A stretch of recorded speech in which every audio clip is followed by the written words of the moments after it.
வீர வணக்கம் செலுத்துகின்ற இந்த கூட்டத்திற்கு தலைமை பொறுப்பினை ஏற்றுக் கொண்டிருக்கின்ற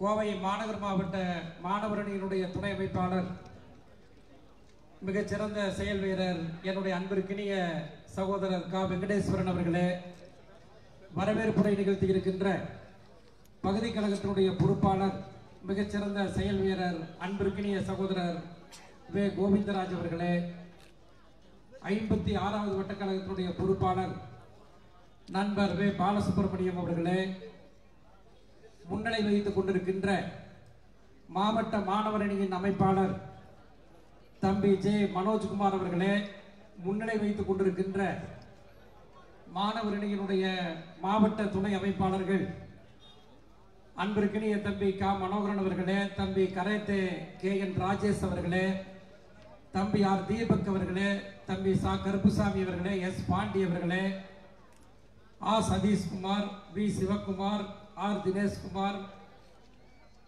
மற்றும் கா வீரகுமார், ஜெயசூர்யா, இ சரவணகுமார் உள்ளிட்ட சகோதரர்களே, இந்த கூட்டத்தில் முன்னிலை வைத்துக் கொண்டிருக்கின்ற மாவட்ட பிரதிநிதி தம்பி கி நாராயணன் அவர்களே, மாவட்ட முன்னாள் பிரதிநிதி அன்பு சகோதரர் ஈரா மணிகண்டன் அவர்களே, அன்பிற்குரிய அண்ணன் கா சம்பத் அவர்களே, இந்த கூட்டத்தில் வீர வணக்க நாள் பொதுக்கூட்டத்தில் உரையாற்றுவதற்காக வருகை தந்திருக்கின்ற கழக இளைஞரணியினுடைய செயலாளரும் முன்னாள் அமைச்சருமான அன்பிற்குரிய அண்ணன் மூப்பே சாமிநாதன் அவர்களே, எனக்கு பின்னர் உரை நிகழ்த்தவிருக்கின்ற முன்னாள் அமைச்சரும் கழகத்தினுடைய சொத்து பாதுகாப்பு குழு துணை தலைவருமான அன்பிற்குரிய அண்ணன் பொங்கலூர் நா பழனிசாமி அவர்களே, இந்த கூட்டத்தில் மிக சிறப்பான முறையில் பங்கெடுத்துக் கொண்டிருக்கின்ற மாவட்ட பொறுப்புக்குழு உறுப்பினர்கள் அன்பிற்குரிய அண்ணன் நாச்சிமுத்து அவர்களே, அண்ணன் மெட்டல் மணி அவர்களே, அண்ணன் நந்தகுமார் அவர்களே, அண்ணன் ஈராக்கா குமரேசன் அவர்களே, அண்ணன் குப்புசாமி அவர்களே மற்றும் இந்த கூட்டத்தில் பங்கெடுத்து சிறப்பித்திருக்கின்ற தொழிற்சங்க தலைவர் அண்ணன் சு பார்த்தசாரதி அவர்களே, அன்பிற்கினிய சகோதரர் டாக்டர் கோகுல் அவர்களே, அன்பிற்குரிய அண்ணன் கே எம் தண்டபாணி அவர்களே, அண்ணன் பி ஆர் அருள்மொழி அவர்களே, அன்பிற்கினிய சகோதரர் மூரா செல்வராஜ் அவர்களே, அண்ணன் ஆ நாச்சிமுத்து அவர்களே, பொதுக்குழு உறுப்பினர்கள் சகோதரர் மூமாசா முருகன் அவர்களே, மா மகுடபதி அவர்களே, சகோதரி தீபா அவர்களே, ராஜராஜேஸ்வரி அவர்களே, பகுதி கழகத்தினுடைய செயலாளர்கள் அண்ணன் எஸ் எம் சாமி அவர்களே, கோவை லோக் அவர்களே, அண்ணன் சேதுராமன் அவர்களே, அண்ணன் மார்க்கெட் மனோகரன் அவர்களே, அண்ணன் மாமா சண்முக சுந்தரம் அவர்களே, இந்த கூட்டத்திலே இளைஞரணியின் சார்பிலே கலந்து கொண்டிருக்கின்ற மாவட்ட இளைஞரணியினுடைய அமைப்பாளர்கள் தம்பி தளபதி இளங்கோ அவர்களே, தம்பி கோட்டை அப்பாஸ் அவர்களே, தம்பி து செந்தமிழ் செல்வன் அவர்களே, திருமலை ராஜா, மா கார்த்திகேயன் உள்ளிட்ட சகோதரர்களே, இந்த கூட்டத்தில் பங்கெடுத்திருக்கின்ற அண்ணன் கோயி செலியன், அண்ணன் வேணா உதயகுமார், மாவட்ட இளைஞரணியின் முன்னாள் அமைப்பாளர் தம்பி முருகவேல், தம்பி இ மதன், ஈஸ்வரி ராதாகிருஷ்ணன், அண்ணன் Singai Mu Siva, MSM Thangavel, K R Raja மற்றும் ஆடிட்டர் ராமூர்த்தி உள்ளிட்ட கழகத்தினுடைய நிர்வாகிகளே, இந்த பகுதி கழகத்துக்கு உட்பட்ட வட்டக்கழகத்தினுடைய செயலாளர்கள் மு சசிகுமார் அவர்களே மற்றும் மா செல்வராஜ், ஆ மகேஷ்குமார், பி டி முருகேசன், ஆ மாடசாமி, மா சிவகுமரன், கா மணிகண்டன் உள்ளிட்ட சகோதரர்களே, எனக்கு முன்னர் மிகச்சிறப்பான உரையினை நிகழ்த்தி விடைபெற்று வந்திருக்கின்ற கழக சொற்பொழிவாளர்கள் தம்பி ஈரா சேரநாதன் அவர்களே, தம்பி பால் தியாகராஜன் அவர்களே, இன்னும் பெயரை சொல்லிக்கொண்டே இருந்தால் சொல்லிக்கொண்டே போகலாம், நிறைய பெயர்கள் இருக்கிறது. நம்முடைய அன்பிற்குரிய கழக இளைஞரணி செயலாளர் அண்ணன் அவர்கள் வந்துவிட்டார்கள். ஆகவே உங்களது அனைவருடைய பெயரையும் அழைத்ததாக நீங்கள் கருத வேண்டும் என்ற அன்போடு கேட்டு இறுதியாக நன்றி உரையாற்றவிருக்கின்ற மாவட்ட மாணவரணியினுடைய துணை அமைப்பாளர் தம்பி கரேத்தி ஆர் வீரமணி அவர்களே மற்றும் பெரும் திரளாக பங்கெடுத்துக் கொண்டிருக்கின்ற பெரியோர்களே, தாய்மார்களே, கழகத்துடைய அனைத்து நிர்வாகிகளே, கழக செயல் வீரர்களே, உங்கள் அனைவருக்கும் என்னுடைய பணிவன்பான வணக்கத்தை முதலிலே தெரியப்படுத்திக் கொள்ள விரும்புகின்றேன். ஒவ்வொரு ஆண்டும் இந்தி ஆதிக்கத்துக்கு எதிராக மொழி போராட்டத்திலே உயிர் நீத்தவர்களுக்கு வீர வணக்கம் செலுத்துவதற்காக இந்த கூட்டம் ஒவ்வொரு ஆண்டும் நடத்தப்படுகிறது. நம்முடைய கழக தலைவர் முத்தமிழறிஞர் தலைவர் கலைஞர் அவர்கள் 1900 கட்டாயமாக இந்தி மொழி திணிக்கப்பட்ட நேரத்தில் கொஞ்ச மொழி தமிழ் இருக்க நஞ்சு மொழி இந்தி நமக்கதற்கு என்று எண்ணி ஓடி வந்த இந்தி பெண்ணே கேள், நீ நாடி வந்த நாட்டு ஈதல்லவே என்று கயல்வில் புடைக்குடி ஏந்தி ஆரூர் வீதிகளிலே போர் முழக்கமிட்ட மகத்தான தலைவர் நம்முடைய முத்தமிழறிஞர் செம்மொழி காவலர் தலைவர் கலைஞர் அவர்கள்.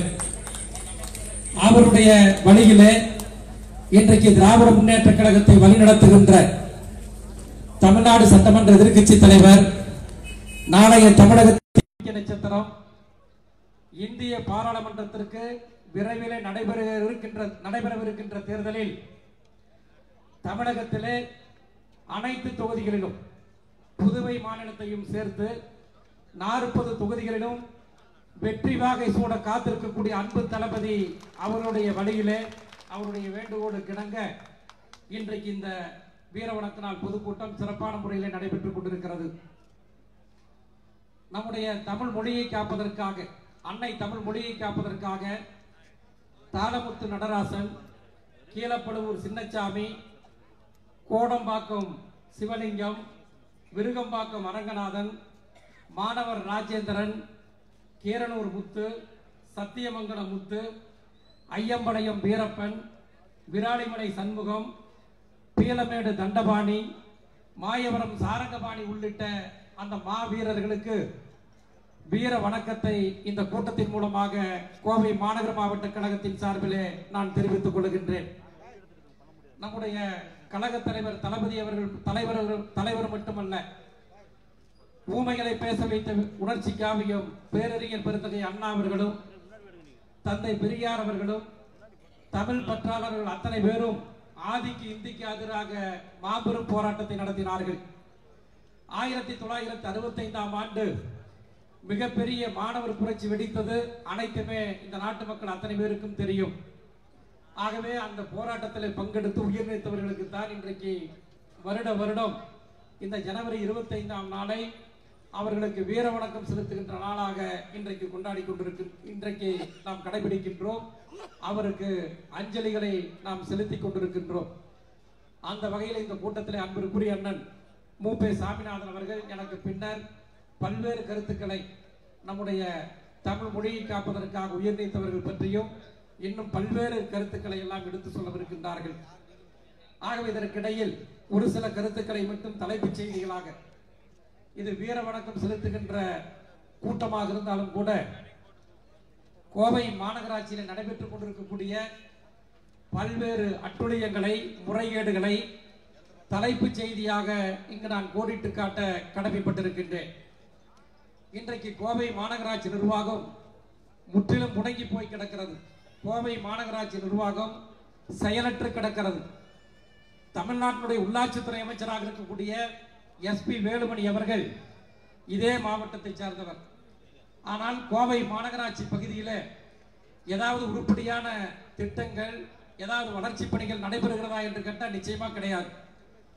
ஏற்கனவே தலைவர் கலைஞர் அவர்கள் முதலமைச்சராகவும், அன்பு தலைவர் தளபதி அவர்கள் துணை முதலமைச்சராகவும் இருந்த நேரத்தில் தொடங்கப்பட்ட பணிகள் தான் இன்றளவும் நடந்து கொண்டிருக்கின்றன. அந்த பணிகள் கூட இந்த ஆட்சியிலே ஆமை வேகத்திலே இன்றைக்கு நடத்தப்பட்டிருக்கிறது. இன்னைக்கு ஒரு 2 தினங்களுக்கு முன்பு கூட நான் செய்தித்தாள்களிலே பார்த்தேன். ஸ்மார்ட் சிட்டி சம்பந்தமாக பல்வேறு தகவல்களை மாநகராட்சியினுடைய ஆணையாளர் வெளியிட்டிருந்தார்கள். நான் இந்த கூட்டத்தின் மூலமாக உள்ளாட்சித்துறை அமைச்சருக்கும் கேட்டுக்கொள்கின்றேன், மாநகராட்சியினுடைய ஆணையாளரையும் பார்த்து கேட்கின்றேன். இந்த சீர்மிகு திட்டம் குறித்து இந்த மாநகரத்தில் இருக்கக்கூடிய மக்களுக்கு ஏதாவது கருத்துக்களை நீங்கள் எடுத்து சொல்லி இருக்கின்றீர்களா?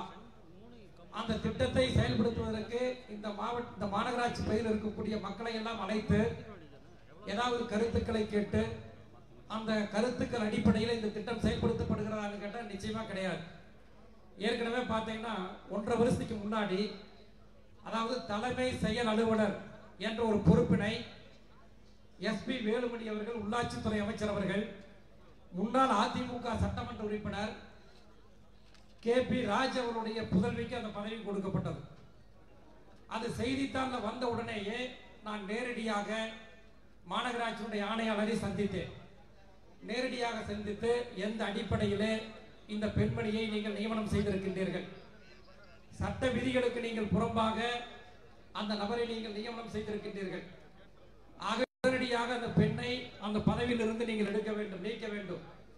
அப்படி இல்லை என்று சொன்னால் கோவை மாநகர மாவட்ட திராவிட முன்னேற்ற கழகத்தின் சார்பிலே நாங்கள் கடுமையாக தொடர் போராட்டங்களை அறிவிப்போம் என்று சொல்லி அன்றைக்கு நேரடியாக மாநகராட்சியுடைய ஆணையாளரை நான் நேரடியாக சந்தித்து கடிதம் கொடுத்து அவரிடத்திலே வலியுறுத்தி வந்தேன்.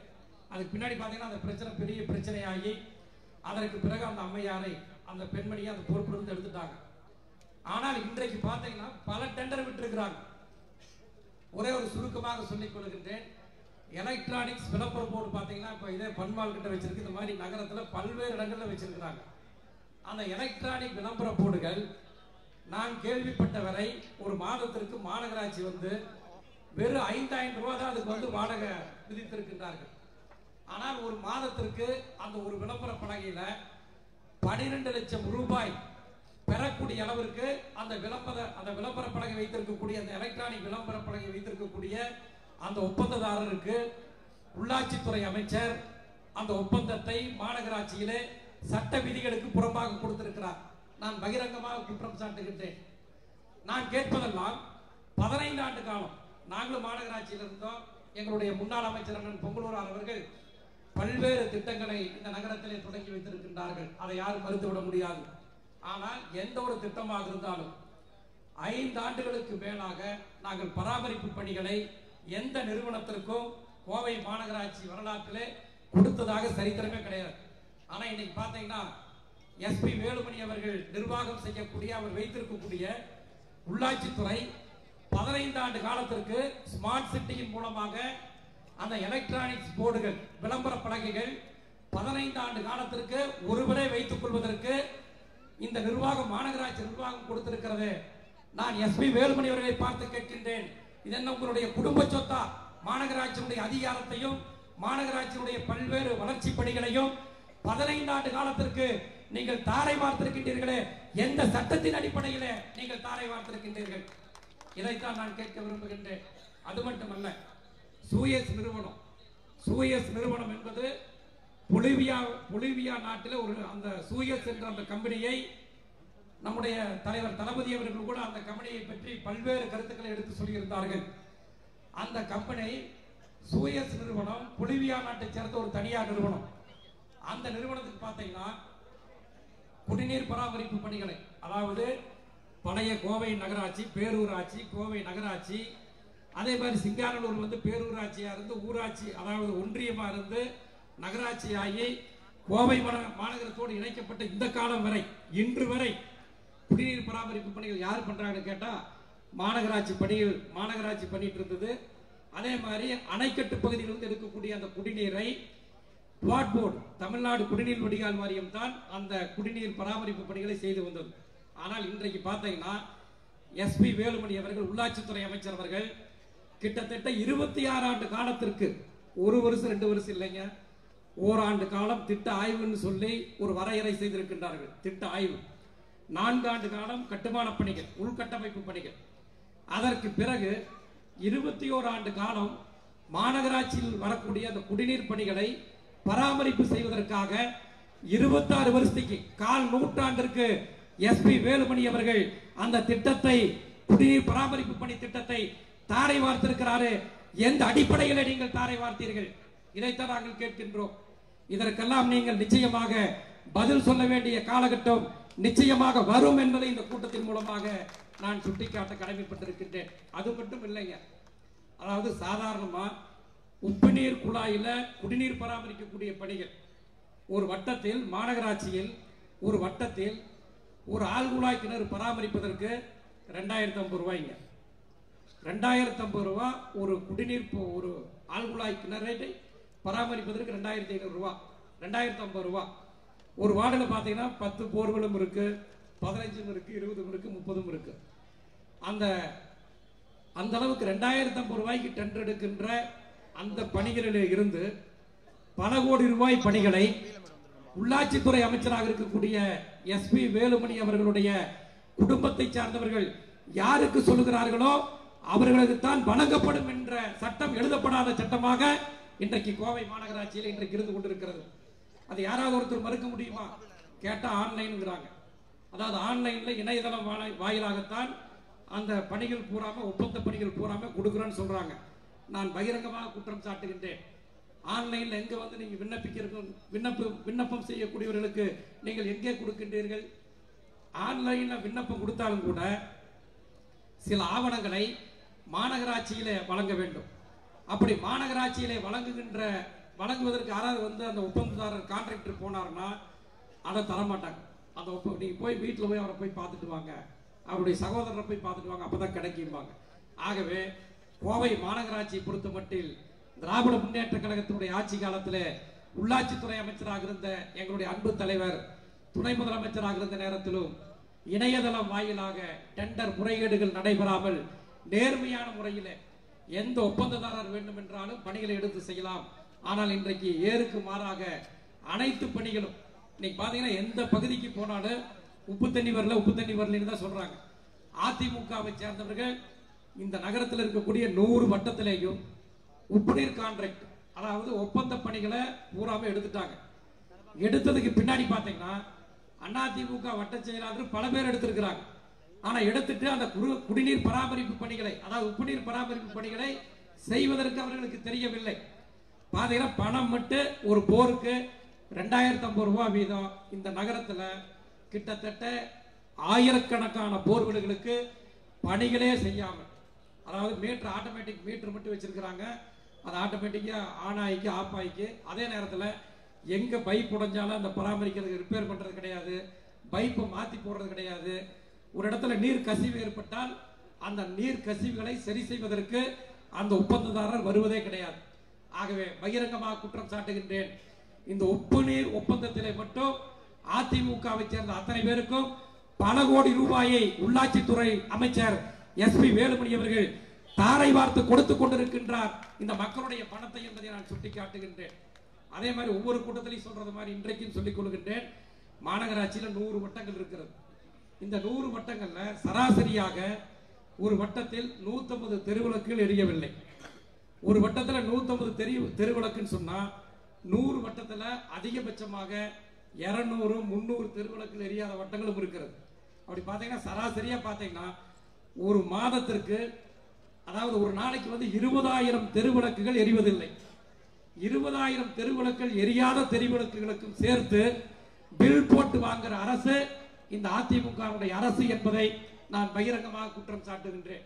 அது மட்டுமல்ல, திராவிட முன்னேற்ற கழகத்தினுடைய ஆட்சி காலத்தில் தலைவர் கலைஞர் அவர்களும் தளபதி அவர்களும் எந்தெந்த பணிகளை எல்லாம் திட்டங்களை எல்லாம் தொடங்கி வைத்தார்களோ அந்த பணிகள் மட்டும்தான் இன்றைக்கு நடைபெற்றுக் கொண்டிருக்கிறது. இன்றைக்கு தமிழ்நாட்டை ஆண்டு கொண்டிருக்கக்கூடிய எடுபிடி அரசு, எடப்பாடியினுடைய அரசு கோவை மாநகராட்சி பகுதியில் பேட்ச் ஒர்க் செய்வதற்கு கூட லாய்க்கற்ற அரசாக இந்த அரசு இருந்து கொண்டிருக்கிறது என்பதை இந்த நேரத்தில் தெரிவித்துக் கொண்டு மொழிப்போர் வீரர்கள் அத்தனை பேருக்கும் வீர வணக்கத்தை தெரிவித்து விடைபெறுகின்றேன்.